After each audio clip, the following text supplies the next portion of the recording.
Hello guys! Hindi ako vlogger. Hindi rin ako content creator.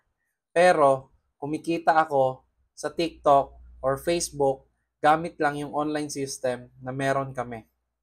Alam nyo ba, kanina pag-check ko ng online account ko, kumita na naman tayo ng 25,000 in just 1 week time gamit lang yung social media accounts natin.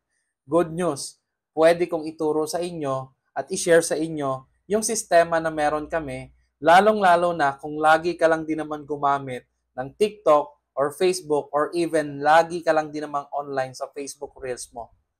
Unang-una, kailangan mo lang ng tinatawag na mobile phone, Android man yan or iOS as long as may internet connection.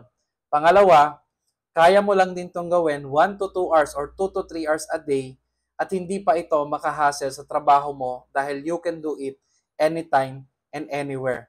Pangatlo, kahit na mababa pa yung followers mo or 0 followers ka pa, pwedeng-pwede sa iyo to sa ganda ng sistema na meron tayo.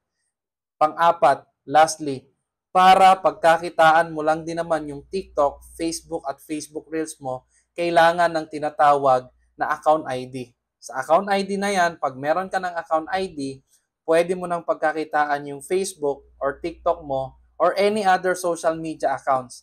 Dahil sa ganda ng sistema na meron kami at ito yung tinatawag na copy and paste system na ang gagawin mo lang is mag-set ng appointments locally and internationally gamit lang yung copy and paste system na meron kami. Kung interesado ka at gusto mo rin magkaroon ng income dahil lagi ka lang din naman online, mag-comment ka dyan ng how or message me on my Facebook. God bless!